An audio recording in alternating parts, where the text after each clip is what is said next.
자, 신경망에 대해서 살펴보겠습니다. 단일 신경망을 한번 볼까요? 아까 건너뛰었던 입력층, 은닉층, 출력층에 대해서 설명을 하겠습니다. 요것이 단일 신경망입니다. 단일 신경망 구조에 대해서 알아보겠습니다. 단일 신경망 구조는 사실상 신경세포가 하나가 있지는 않고 신경세포들이 하나의 층으로 나열되어 있다는 걸 말합니다. 은닉층이라고 하는데요. 요거는 예를 들어서 망막에 입력 신호가 들어온다고 생각, 3개가 들어온다고 치면 각각의 다시 3개의 은닉층에 있는 신경세포, 신경노드에 들어옵니다. 들어오게 되고 컴퓨터에서는 이것들이 논리 소자가 되겠죠. 그래서 이렇게 오고 요 녀석들이 마지막으로 출력층으로 들어가게 됩니다. 그래서 출력을 하게 되는데 이쪽에서 이 화살표들 보이십니까? 이 화살표들 각각의 1과 0이냐 아니면 0.5, 0.7, 0.3처럼 가중치들이 주어집니다. 이 가중치를 예를 들어서 이쪽 선분이 가장 강한 자극을 가게 되고 요 선분이 가장 강한 자극을 가게 돼서 결국은 출력에 요 선분에서 요 선분으로 영향을 가장 크게 미친다라고 하는 가중치를 가장 큰 걸 주거나 가장 작은 걸 주거나 이렇게 가중치를 부여하는 것을 신뢰 할당 문제라고 합니다. 이왕 말이 나왔으니까 이제 딥러닝 신경망은 어떻게 될까요? 신경세포가 하나가 있는 게 굉장히 여러 개 있는 층층이 여러 개 있는 거죠. 자, 위에 있는 첫 번째 신경망 층, 두 번째 신경망 층 이렇게 N개의 신경망 층을 거쳐서 출력에 이르게 됩니다. 이것을 딥러닝 신경망이라고 합니다. 신경망 노드 작동 원리를 보면 이게 아까 처음 그림이랑 약간 비슷한데요. 이게 신경세포 단일 신경세포 하나고 아까 봤던 그림이죠. 입력들이 들어오고 가중치가 들어오면 이 녀석이 합을 취합니다. 합을 취해서 여기서 끝나는 게 아니라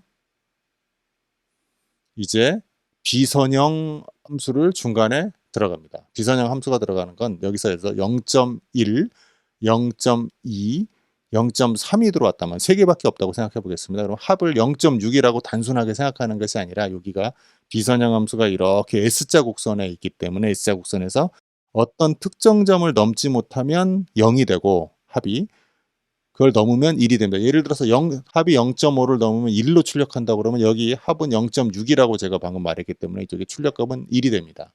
그런 식으로 이것이 단일 신경세포가 작동하는 방식입니다. 가중치 조정 방식은 볼까요? 자, 처음에 입력이 2와 1이라고 하는 값이 들어왔을 때 여기 보시면 가중치가 여기 가중치입니다. 2를 그대로 2라고 쓰는 거죠. 그 다음에 이쪽 가중치는 2니까 요 1에다가 2를 곱합니다. 2를 곱하면 4가 되고요. 같은 방식으로 처음에 출력이 2하고 1이었는데 이 그 은닉층에 있는 신경세포 하나하나에는 4와 2라는 값이 되고요.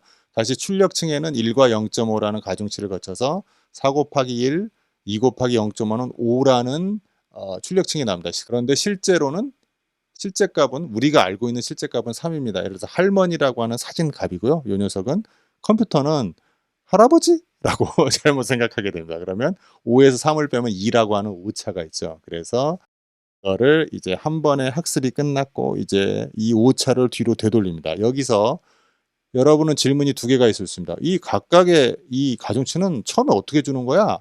그것은 여러분 랜덤하게 부여합니다.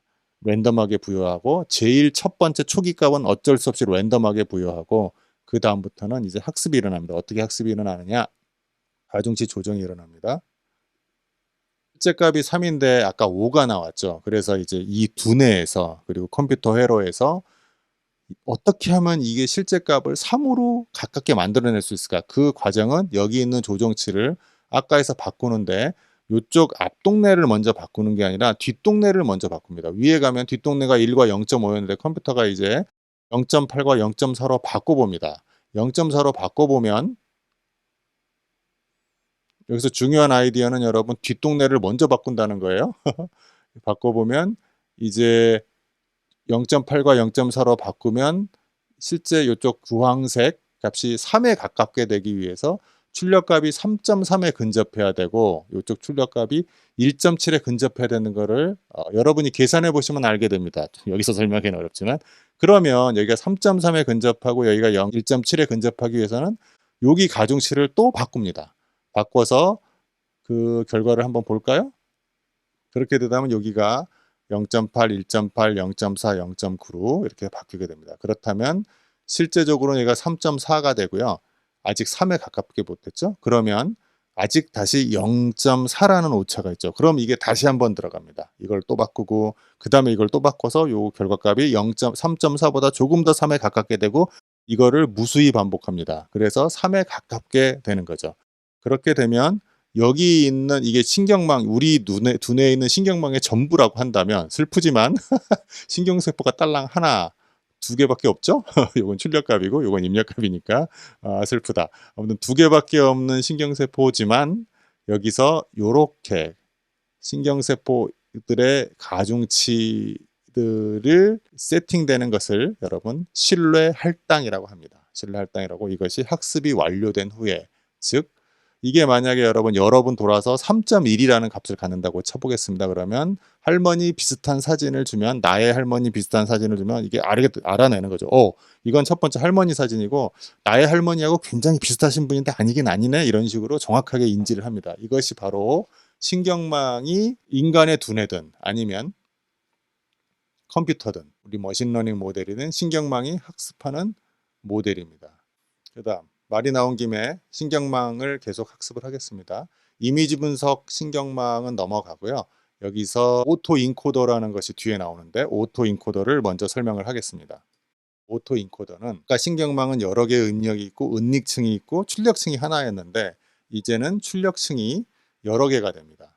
여기서 중요한 건 오토 인코더의 중요한 점은 입력층보다 이걸 가운데 출력층, 최종 출력층이 아니라 가운데 출력층이라고 그러는데요. 가운데 출력층이 입력층보다 적게 되는 것입니다. 그리고 이쪽 파트를 인코더라고 하고 여러분은 정보를 압축한다고 생각하시면 되겠습니다. 그리고 오른쪽은 이제 출력 파트가 도로 나가는데요. 출력 파트의 중요한 점은 입력 파트의 신경 노드 수하고 출력 파트의 신경 노드 수가 같습니다.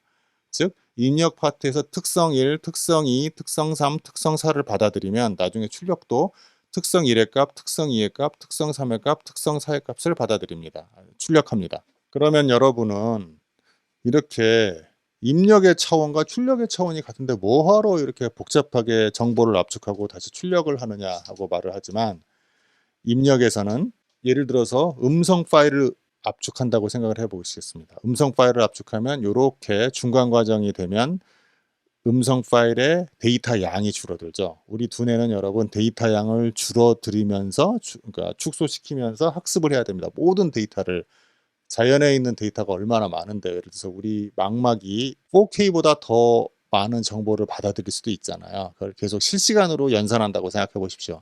그럼 두뇌가 터지겠죠? 그래서 조금 더 받아들이고 취급하는 정보량을 줄이기 위해서 정보를 압축을 합니다. 그 다음에 다시 이제 두뇌 속에서 이제 이게 이분이 할머니인가 아닌가를 판단해야 되죠. 그러기 위해서는 원본 데이터에 가깝게 원본 데이터가 갖고 있는 출력, 즉 우리의 망막 세포가 받아들이는 특성 상태들에 가까운 값들을 다시 복원을 해야 됩니다. 복원을 하기 위해서 이렇게 복원을 하는 거죠. 그리고 하나 더 우리가 소리를 들을 때 카페에서 공부를 하거나 옆 사람하고 대화할 때 옆 테이블에 있는 정보도 들어옵니다. 그렇기 때문에 좀 시끄러운 상태에서 대화를 하게 되죠. 그런데 이 인코더 과정을 거치면 옆 테이블에 있는 것은 두뇌가 이건 내가 지금 대화하고 있는 사람들이 아니야. 그러니까 이쪽 신경세포에 대한 가중치를 굉장히 떨어뜨리죠. 0에 가깝게 떨어뜨리면 옆 소음은 다 무시하고 내가 말하고 있는 사람하고의 정보에 집중하게 됩니다. 그렇게 해서 여기서는 이 인코딩 과정에서는 노이즈를 제거하는 장점이 있고요. 그 다음에 여기서는 노이즈가 제거된 상태를 조금 더 내 두뇌 속에서 조금 더 크고 명확하게 이 사람이 말한 부분 중에서 어떤 부분이 중요한 부분이지? 라고 해석을 해서 중요하다고 생각하는 부분을 좀 더 크게 소리를 복원합니다. 그것이 바로 디코딩 부분입니다. 이것이 바로 오토 인코더의 원리입니다. 입력과 출력의 차원이 같다라는 걸 명심을 하세요. 용도는 영상 압축이나 오토 인코더는 노이즈 제거 이런 상태고요. 단점은 품질이 약간 악화가 됩니다. 왜냐하면 중간에 압축 과정을 거치기 때문에 아무래도 원본보다는 조금 떨어지죠. 그리고 오토 인코더가 발전한 곳을 한번 볼까요? 오토 인코더가 발전한 것이 바로 텍스트 분석에서 트랜스포머라고 하는 것입니다. 트랜스포머가 지금 딥러닝 신경망의 최전선을 달리고 있습니다. 트랜스포머가 세상을 이미 바꿨는데요. 여러분 시리나 구글 검색 모두 트랜스포머를 사용하고 있고요. 구글의 이미지 검색 이런 거 트랜스포머를 사용하고 있고 자율주행 트랜스포머를 사용하고 있습니다. 딥러닝의 트랜스포머가 이 세상을 바꾸고 있는데 여기 이걸 설명하기 위해서 여기까지 왔습니다. 자, 시퀀스 투 시퀀스라고 하는 그 텍스트 분석 신경망이 있는데요. 방금 말한 요 인코더 파트가 이쪽에 있고요. 그다음에 이쪽에 자료를 압축하고 디코딩 파트가 여기 있습니다. 그런데 여기서 각각의 인코더하고 디코더의 순환신경망이라고 하는 모듈들이 들어가서 얘네들을 중첩해서 붙입니다. 그래서 자세한 설명은 너무 이 책의 범위를 벗어나서 하지 않는데 시중에서 이런 책들을 사서 읽어보시면 대강 이해가 가실 겁니다. 완벽하게 이해가 가신다고 말씀 못 드리겠어요. 그래서 이 시퀀트 시퀀스 텍스트 분석 모델이 있는데 딥러닝 모델이 있는데 기계 번역이나 챗봇, 텍스트 요약 그리고 음성 인식 이런 것들을 시퀀스 투 시퀀스가 합니다. 그런데 문제는 뭐냐면 성능이 너무 떨어지는 거예요. 성능이 너무 떨어져서 이것들을 30% 40%밖에 그 정확도가 나오질 않아요. 이거 뭐 안 하는 게 낫지 않아? 라는 생각이 들 정도로 나오죠. 이게 2015년 정도 상태였습니다. 2015년, 2016년 정도 상태였는데 그때 어텐션이라고 하는 모델이 나타나서요. 이때 아이가 이쪽에서 프랑스 말로 제가 프랑스 말을 못 읽는데 즈 수스 에스투디안트라고 제가 엉망진창으로 읽겠습니다. I am a student를 주 수스 에스투디안트라고 발음을 했을 때 아이를 번역할 때는 여기에다가 가중치를 더 많이 줘서 z라고 하는 프랑스어 단어를 만들어내라. m을 번역할 때는 여기에다가 이 프랑스 단어에서 수스라고 하는 가중치를 더 주라. 이런 식으로 가중치를 주기 시작했습니다. 그것이 바로 attention이라는 거고요. 문장을 처리할 때 중요한 단어 몇 개에 더 메모리 가중치를 더 부여하는 것이고요. 짠. 이렇게 해서 요 녀석이 입력이 가운데 있는 압축 벡터, 컨벡스트 벡터로 갈 때 이제 가중치를 주기 시작합니다. 이 0.5가 이쪽으로 가서 제일 처음에 i가 수로 가고 수수일 때는 이 가중치들이 변합니다. 이 두 번째가 가중치가 더 크게 가서 수수로 m을 수수로 변환하고 이런 식으로 말을 하는 겁니다. 자, 어텐션 구조가 있죠. 그리고 이제 트랜스포머 구조입니다. 트랜스포머 구조는 어텐션, 시퀀스 투 시퀀스 구조에서 여기 다시 한번 볼까요? 시퀀스 투 시퀀스 구조가 이렇게 생겼는데 여기에 어텐션들을 넣는 건 당연하고 그다음에 여기가 순환신경망 모듈들이 들어가는데 이 순환신경망이 조금 느립니다. 굉장히 느려서 순환신경망을 제거해 버린 것이 트랜스포머 모델입니다. 여러분 제가 이렇게 설명해도 도대체 트랜스포머 모델이 뭔지 아마 이해가 안 되실 거예요. 하지만 제 딴에는 최대한으로 단순하게 설명을 했습니다. 그래서 코딩 예제를 한번 보면 제가 지금 번역하고 있는 텍스트북이고요. 출판사하고 계약을 하고 있습니다. 케네디 대통령의 문 연설입니다. 달 착륙 연설인데요. 케네디 대통령의 달 착륙 연설인데 트랜스포머, 딥러닝 신경망 트랜스포머가 이 자동 번역을 실행합니다. 그걸 나중에 제가 한번 보여드릴 기회가 있으면 좋겠습니다. 다시 돌아가겠습니다. 신뢰 할당 문제를 설명하려다가 신경망 구조 자체를 설명했고 신경망에 있는 각각의 가중치 값들을 조정하는 것이 그러니까 최종적으로 할당하는 것이 신뢰 할당 문제다라는 것이고요. 자, 세상이 상태 전이의 교향곡이라면 세상이 상태 전이의 교향곡이라면 S자 곡선으로 세상의 모형을 만들어 보자라고 하는 것이고요. 우리 두뇌가 하는 일은 두뇌는 내부의 상태 전이 시스템을 내부의 전압차 우리의 그 신경망에 있는 전압차가 이온 농도가 되겠네요. 그 이온 농도를 가중치라고 했을 때 외부 상태 전이 시스템에 맞춘다. 즉 우리가 외부의 할머니 사진을 봤을 때 우리 망막이 봤을 때 우리 두뇌에서는 여러 번의 학습을 거쳐서 이것은 할머니야라고 인식할 수 있는 가중치 이온의 이온 값들을 신경세포 안에 딱딱딱딱딱 주는 것 그것이 바로 학습이 일어나는 일입니다. 와우. 여러분 힘들지만 왔습니다. 그리고 이제 초공간에서 등산하기가 있습니다.